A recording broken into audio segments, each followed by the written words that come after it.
Assalamualaikum dan salam sejahtera. Pada hari ini, Sekolah Kebangsaan Jasi menjadi tuan rumah bagi pertandingan Roket Air. Selamat datang ke kepada semua yang mengikuti pertandingan Roket Air. Mari kita saksikan.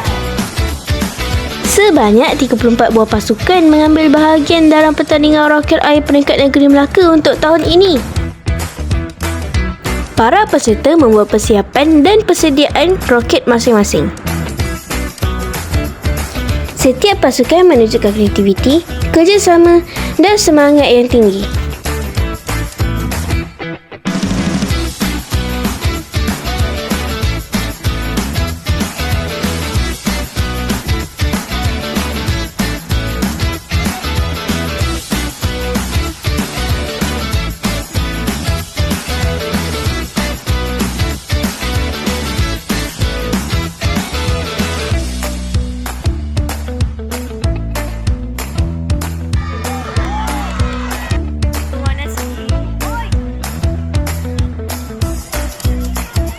Saat yang dinanti-nantikan, roket pun mula dilancarkan.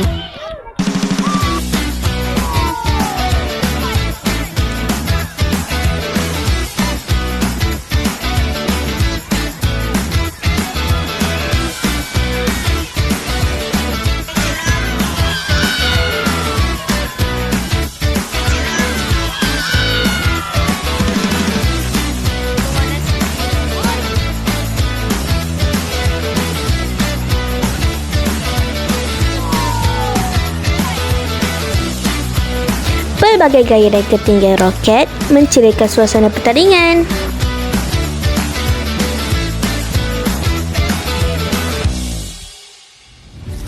Tahniah kepada semua peserta atas usaha dan semangat yang ditunjukkan.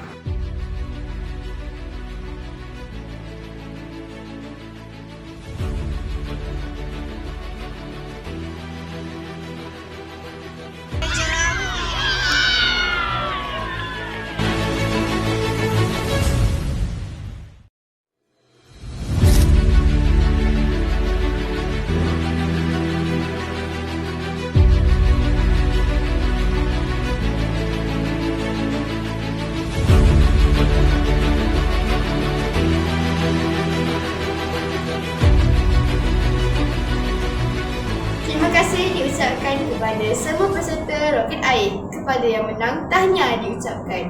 Kepada yang tidak berjaya, teruskan usaha sampai berjaya. Jumpa lagi.